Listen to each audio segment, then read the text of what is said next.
হ্যাঁ, সেই এখানকার মানুষকে ইয়ে করার জন্য, আমার লোকগুলোকে খারাপ করার জন্য এত দূরে 15 আগস্ট সেখানে গাছ লাগানোর প্রোগ্রাম হয়েছে। একদম স্যার, আমি এখানকার বিধায়ক, আমার সঙ্গে সামান্য পরামর্শ করার প্রয়োজন বোধ করেনি। ভাই, এই লোকগুলো কি করে ভাবে? আপনি ভুল সিদ্ধান্ত নিচ্ছেন। আমি এখানকার বিধায়ক, আপনি আমার সঙ্গে পরামর্শ করবেন না, আপনি যা কিছু করবেন।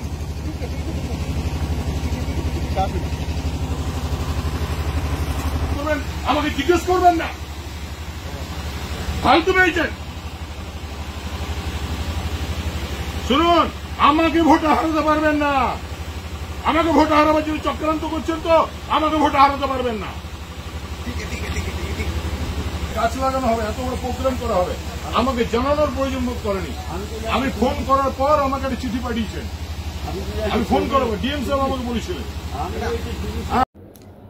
আপনারা দেখলেন যে পাণ্ডবেশ্বরের বিধায়ক নরেন চক্রবর্তী, তিনি কিন্তু দুর্গাপুরের যে ডিএফও সাহেবকে পুরো ধমকাচ্ছেন এবং আধিকারিকদের সামনেই শাসাচ্ছেন ও ধমকাচ্ছেন। কেন? এবং এই ভিডিও যেটা দেখলেন, এটি বিরোধী দলনেতা শুভেন্দু অধিকারী তিনি তার সোশ্যাল মিডিয়ায় পোস্ট করেছেন এবং তিনি লিখেছেন যে পাণ্ডবেশ্বরের বিধানসভা কেন্দ্রের হেতেডোবা এলাকায় বন দপ্তরের একটি বনসৃজন কর্মসূচিতে দুর্গাপুরের ডিএফও শ্রী অনুপম খাঁকে অন্যান্য আধিকারিকদের সামনেই অপমান করার সাথে সাথেই হুমকি ও শাসানি দিলেন পাণ্ডবেশ্বরের বিধায়ক নরেন চক্রবর্তী। ডিএফও সাহেবের অপরাধ, কেন এই কর্মকাণ্ডের বিষয়ে নরেনবাবুর সাথে আগে যোগাযোগ করেননি বা আলোচনা করেননি? কারণ নরেনবাবু একজন বিধায়ক,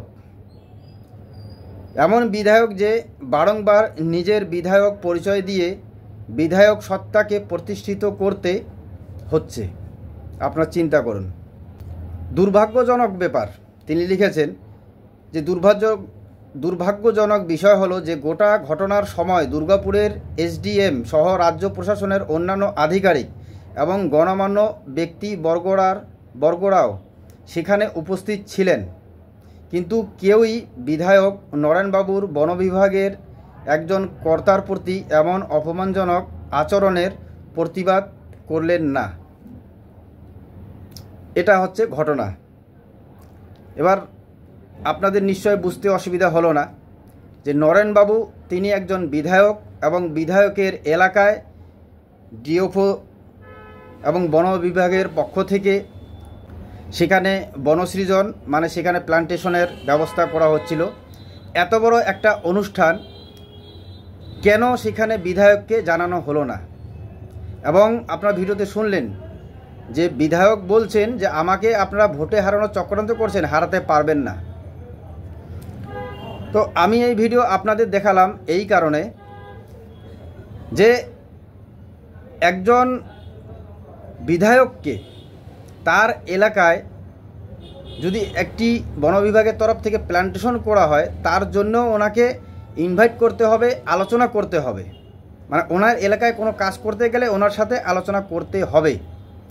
তো এমতো অবস্থায় আপনারা গত কয়েকদিন আগেও আমি ভিডিও দিয়েছিলাম যে মালদার যে ভূতনি, এই ভূতনির যে বিধায়ক সাবিত্রী মিত্র, ওনাকে যখন সেখানকার স্থায়ী বাসিন্দারা ফোন করে যখন দোষারোপ করছেন যে কোটি কোটি টাকা আপনারা মেরে নিলেন, পকেটে ঢুকিয়ে নিলেন, কিন্তু আমাদের এই বাঁধ এখন ভেঙে গেল, ভূতনিবাসী ভেসে যাচ্ছে, তখন কিন্তু সেই বিধায়ক বলেন যে এখানে তো সাংসদ আছে, ইঞ্জিনিয়ার আছে, আরও অনেক মিলে কাজ করেছেন, কন্ট্রাক্টর আছে, আমার কি একার দায়িত্ব বা আমি একা কি সেগুলি দেখব?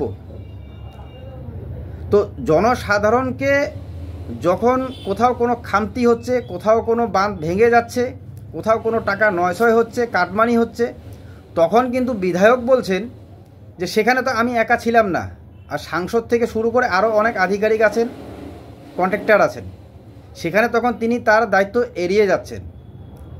অথচ বন বিভাগের পক্ষ থেকে যখন একজন বিধায়কের এরিয়ায় কোনো উন্নয়নমূলক কাজ করা হচ্ছে, তখন কিন্তু আবার ওই বিধায়ক মানে তৃণমূলেরই বিধায়ক, সাবিত্রী দেবীও তৃণমূলের বিধায়ক, আবার নরেন চক্রবর্তী ইনিও কিন্তু তৃণমূলের একজন বিধায়ক। তিনি কিন্তু এসে আবার বলছেন যে আমার এলাকায় কাজ হচ্ছে, আমাকে কেন জানানো হলো না। এবং তিনি সরকারি আধিকারিকদের সামনেই যেমন শাসান, মানে কীরকম ধরনের শাসানি দিলেন বা ধমকিও দিলেন, আপনারা দেখলেন বা শুনলেন। কি বলবেন? বর্তমান তৃণমূল এমন পরিস্থিতিতে বিধায়করা আছেন যে কোথাও কোনো অঘটন ঘটে গেলে বা তাদের দায়িত্ব থাকাকালীন কোথাও কাজের মধ্যে কোনো গরমিল হয়ে গেলে এবং সেই কাজে কোটি কোটি টাকা খরচা করা হচ্ছে, তখন দায় সারানোর জন্য বা দায় এড়ানোর জন্য তারা অনেককে দেখাচ্ছেন, সাংসদকে দেখাচ্ছেন, আবার অনেক আধিকারিক বা কন্ট্রাক্টরদের দেখান। তখন কিন্তু নিজের দায়িত্ব নিয়ে সেখানে গিয়ে এটা ধমক দেন না যে আমি এখানকার বিধায়ক, কেন এরকম হলো, আমাকে কৈফিয়ত দিতে হবে। তখন কিন্তু তারা এসে নিজে সাফাই দিচ্ছেন। আবার যখন তাদের ইনভাইট করা হচ্ছে না, তখন কিন্তু তারা নিজে এসে আবার শাসাচ্ছেন, আমার এরিয়ায় কাজ হলে আমাকে কেন জানানো হলো না, আমার সাথে কেন আলোচনা করা হলো না। তো আপনাদের এই সমস্ত কর্মকাণ্ড, তৃণমূলের সব বিধায়কদের যে কর্মকাণ্ড, এই সমস্ত কিন্তু জনগণ, পশ্চিমবাংলার জনগণ, সাধারণ জনগণ দেখছেন। তো সাধারণ জনগণকে আর এই ধাপ্পাবাজিভাবে আটকানো যাবে না। কারণ একদিকে যেমন জনসাধারণ প্রতিবাদ করছেন এবং আপনাদের এই সমস্ত ভিডিও সোশ্যাল মিডিয়ায় কিন্তু প্রকাশ্যে নিয়েও আসছেন। 26শে ইলেকশন, তো কাজেই এখনও যদি আপনারা সঠিকভাবে পরিচালনা না করেন সাধারণ জনগণের প্রতিনিধি হয়ে, তো বুঝতেই পারছেন সাধারণ জনগণ উত্তর দিতে যখন শিখে গেছে, প্রশ্ন করতে যখন শিখে গেছে, আগামীতে নিশ্চয়ই এই সাধারণ জনগণে আপনাদের একদম সঠিক জবাব দেবে। তো আপনারাও দেখলেন এই ভিডিও, আপনাদের ভালো লেগে থাকলে অবশ্যই এই ভিডিও শেয়ার করবেন এবং আপনাদের ব্যক্তিগত মত কমেন্টে অবশ্যই জানাবেন। ভালো থাকবেন এবং সজাগ থাকবেন। জয় হিন্দ, জয় ভারত।